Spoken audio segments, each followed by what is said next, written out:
Hey guys. So as Joe said, my name is Benjamin.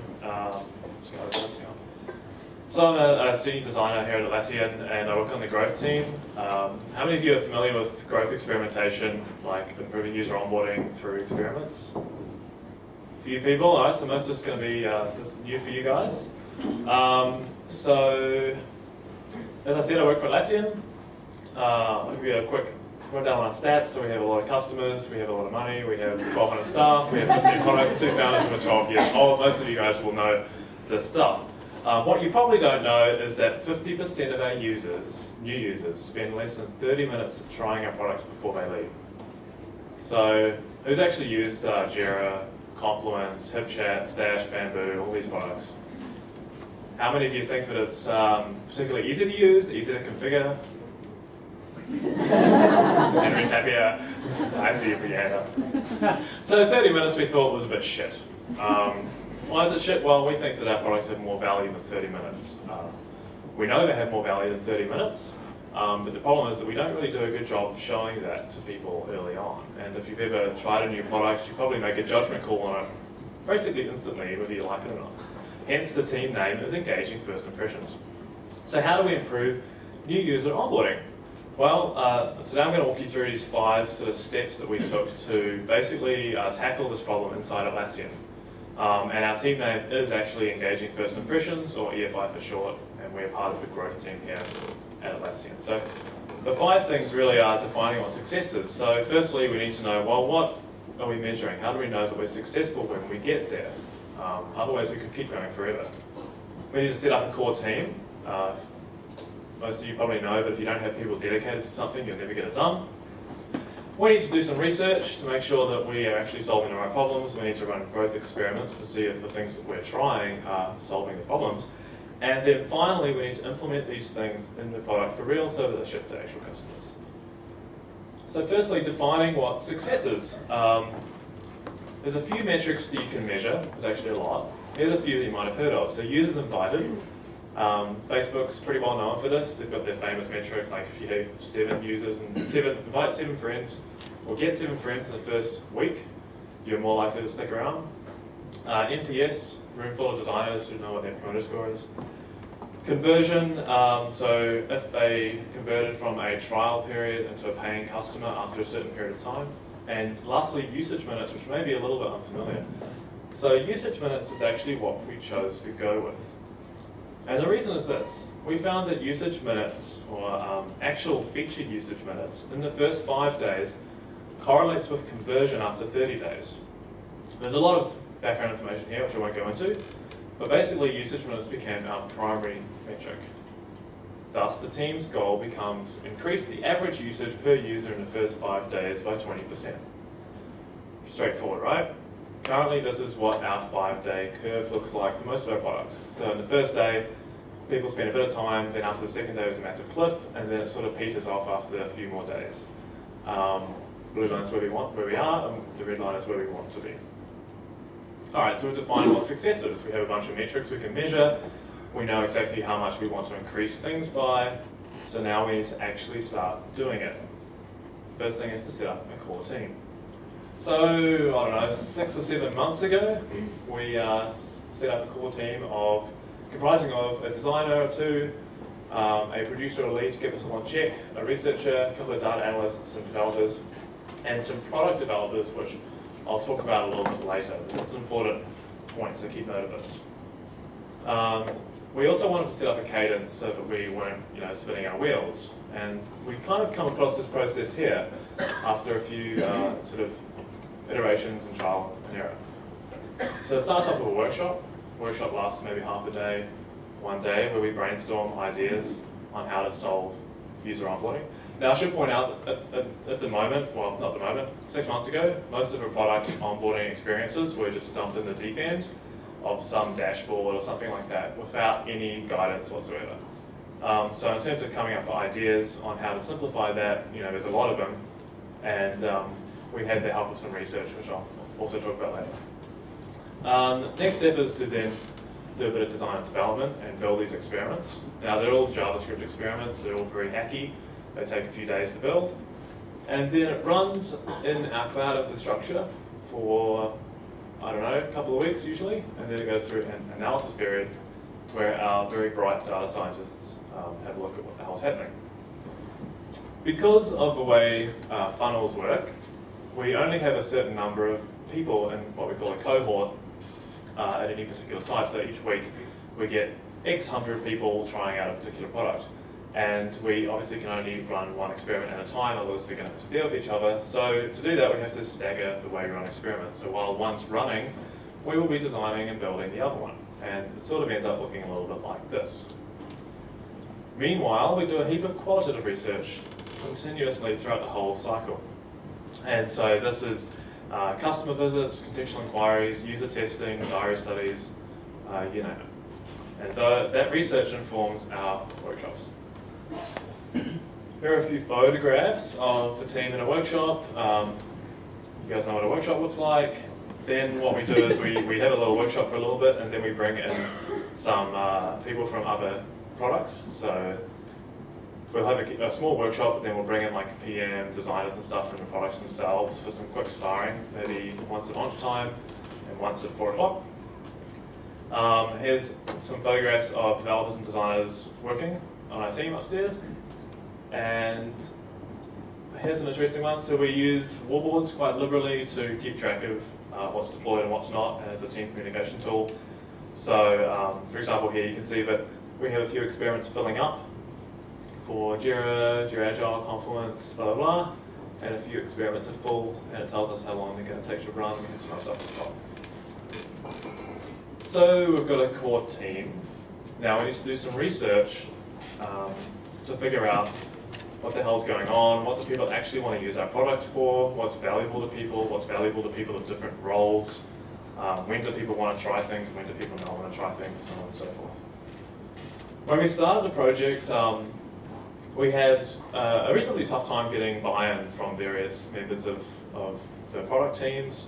And so one of the ways that we tackled that was by running user testing on the existing baseline experience, and then making highlight reels of all of the times when users basically broke down and cried. And we then presented these to the group product managers and GMs and so on and so forth of each of the products. And it's really great because people don't like seeing potential purchasers of their products really struggling to use it.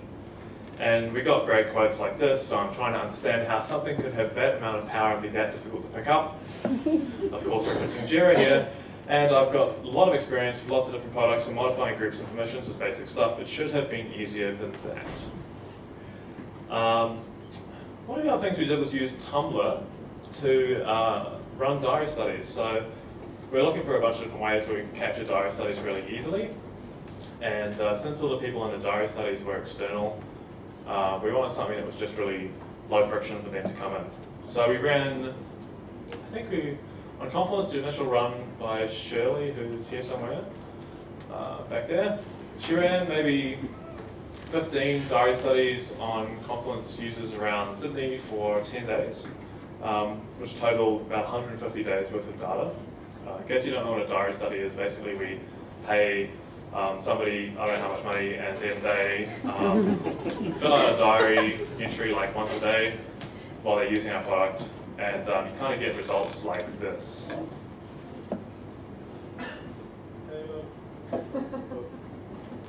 So this is just like 1 day's entry from one person. A lot of stuff.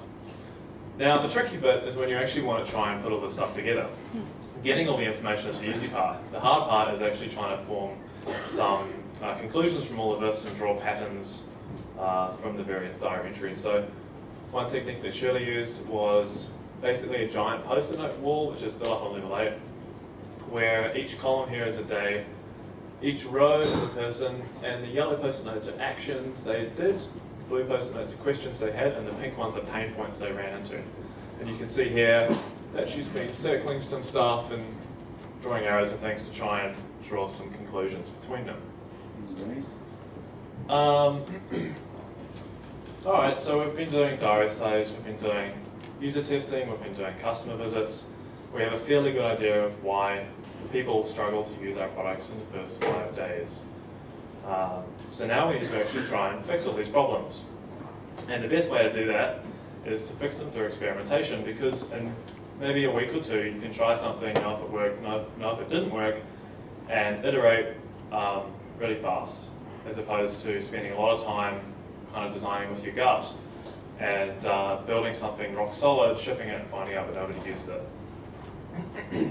So we found it quite useful to categorize our experiments into various patterns. We had a few patterns overall. So for example, there's bots, chaperones, there's using spotlighting, funnels, social proof, that sort of stuff.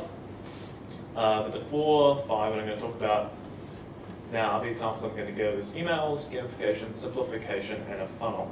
So here's an example of a funnel we designed for Confluence. So it was an experiment, and I'd like to point out that in Confluence before this point, you landed on a dashboard with a welcome video and a couple of tasks for you to do. So we replaced that experience with this one. So first it says, welcome Benjamin, thanks for trying Confluence. We need to do a few quick things. Then we played a 1 minute long animated video that we made. So we made the video, but it's a little bit boring, I guess, for talk.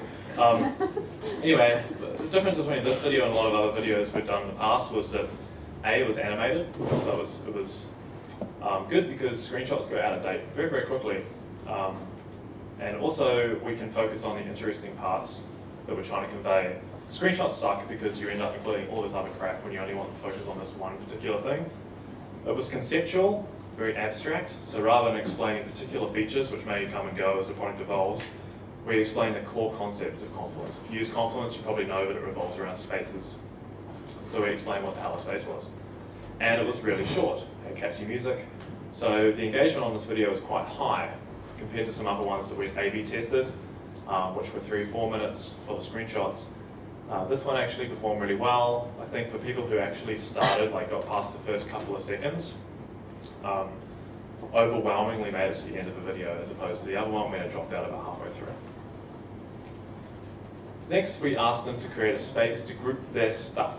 Now, spaces, again, if you know Confluence, are quite a hard concept to convey, and the use cases for Confluence are many.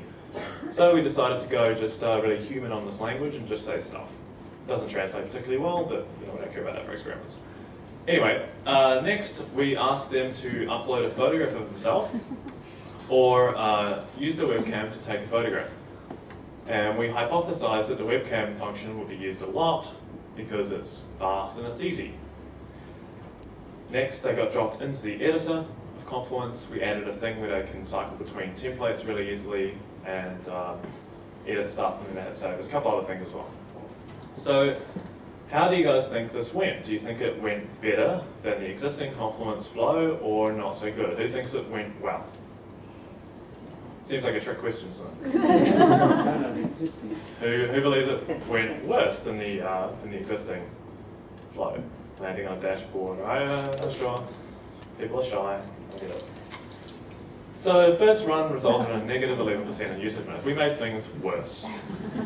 However, there is an upside, of course. We found out exactly what the problems were, which I'll talk about in a minute.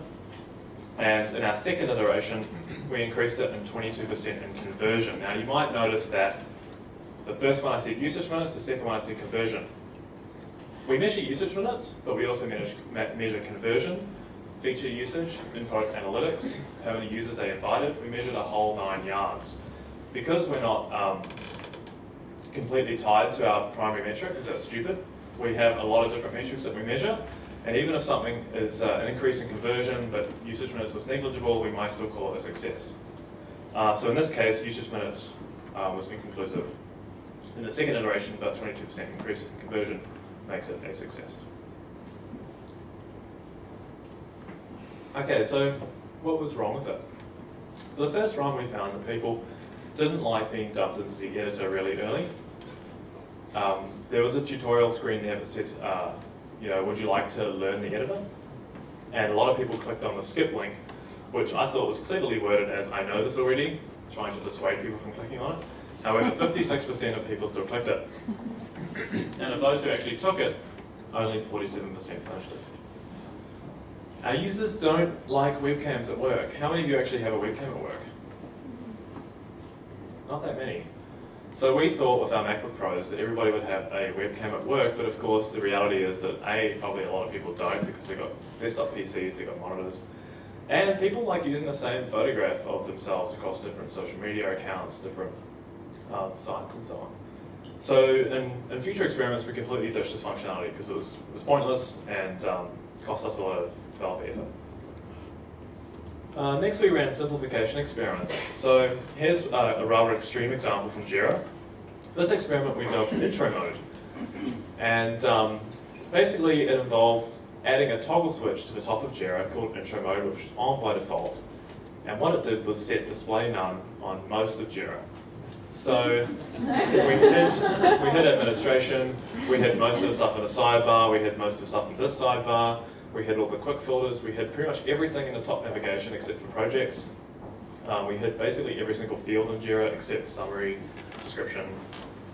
On the view issue page, we also hit a lot of buttons and labels and fields and things.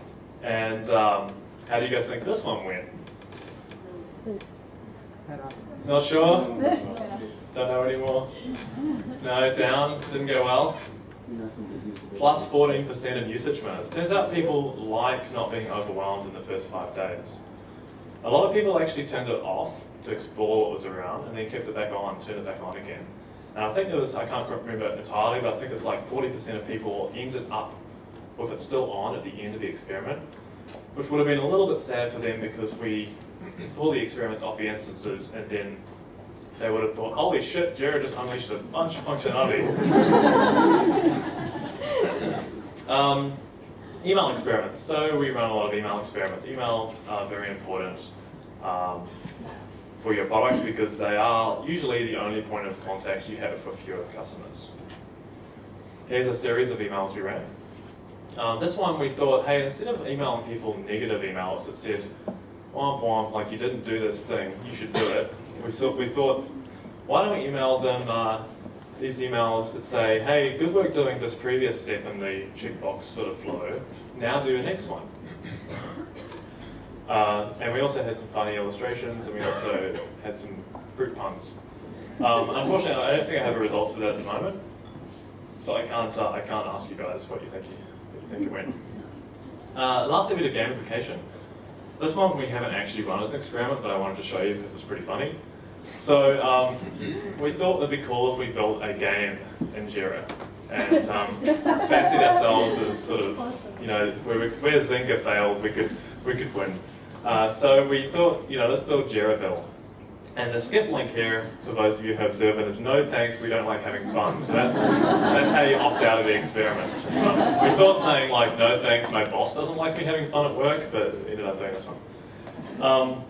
So Jiraville, basically the premise is that you compete, can't remember, like you compete together as a team to beat the computer, aka Jira, or you compete against each other to get to the biggest village first.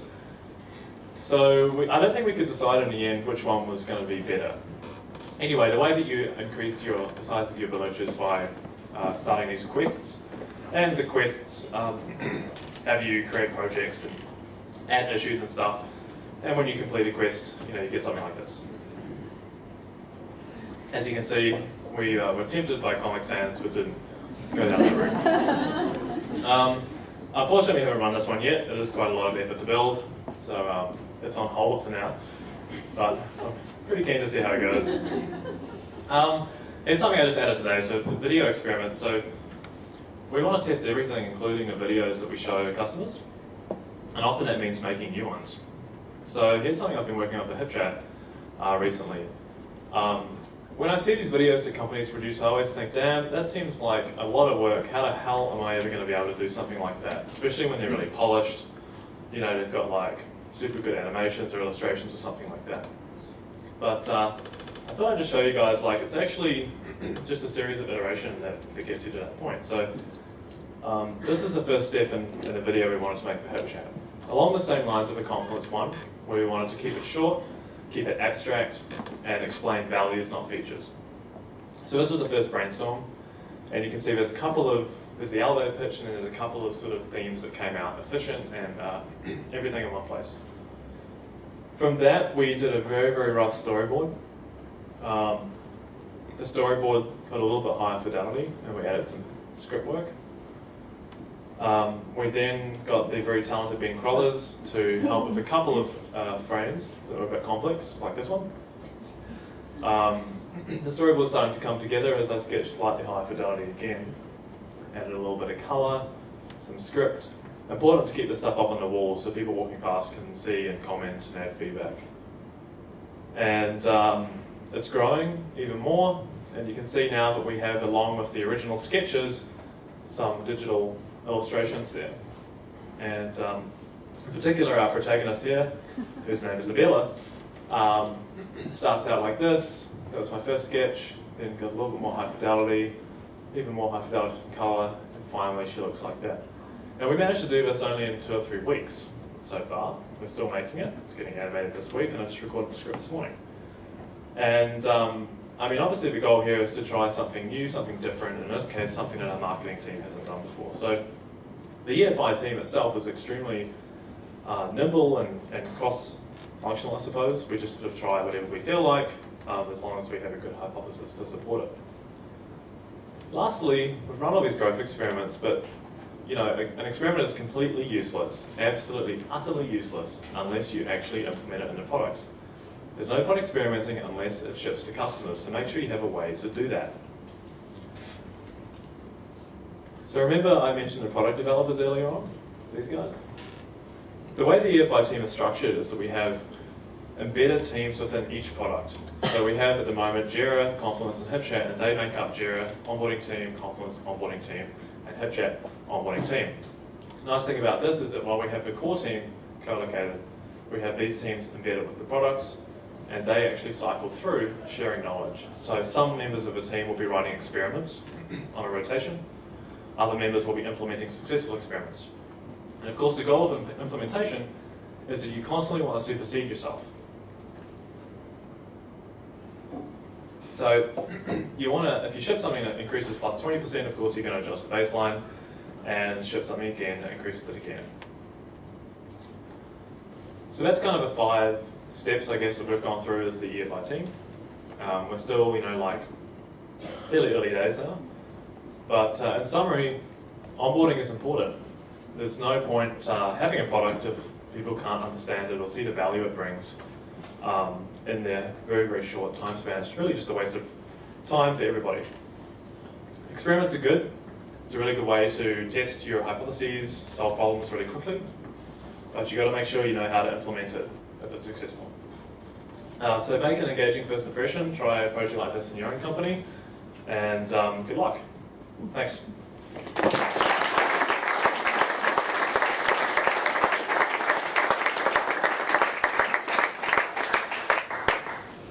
Just firing up another mic for questions.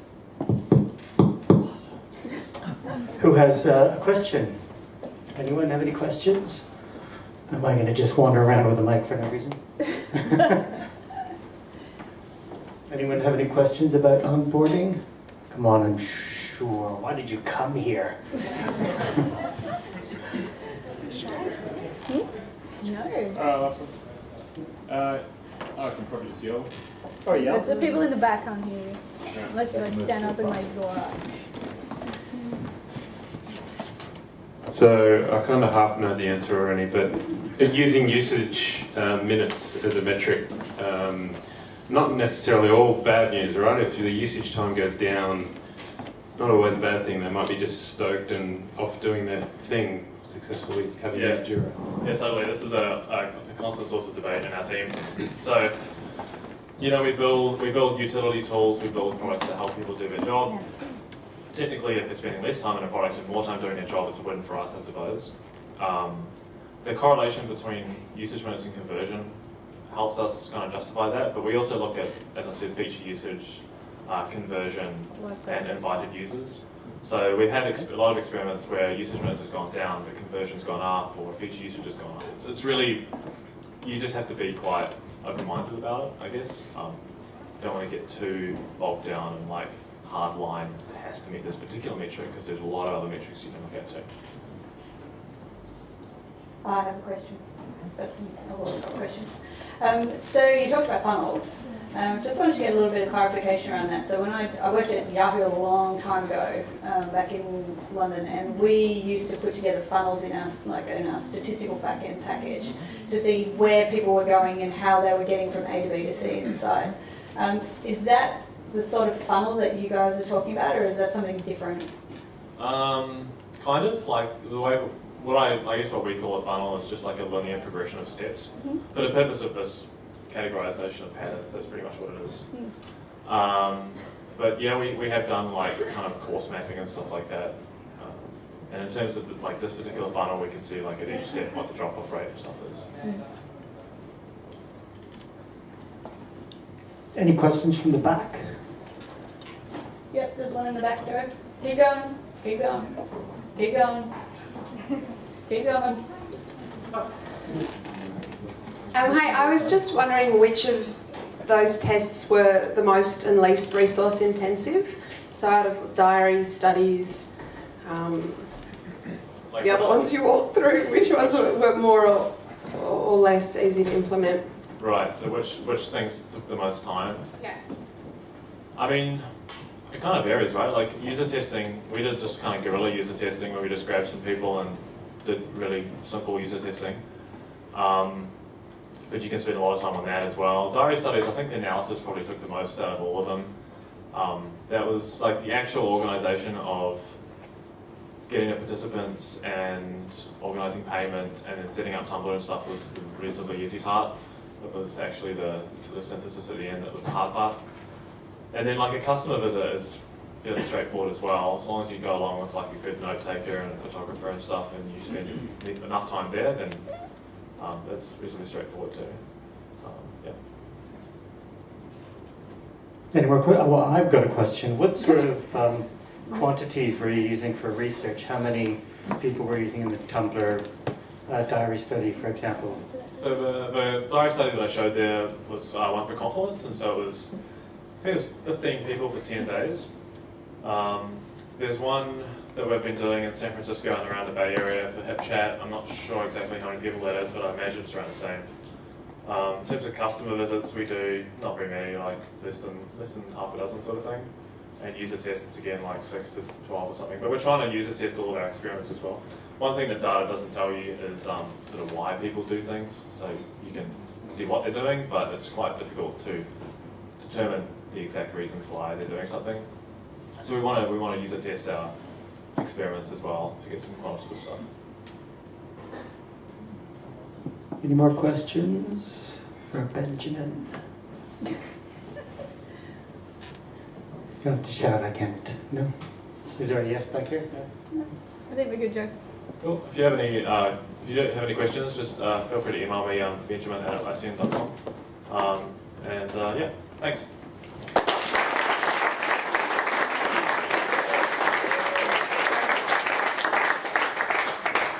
Thanks, Benjamin. Now, this is where we have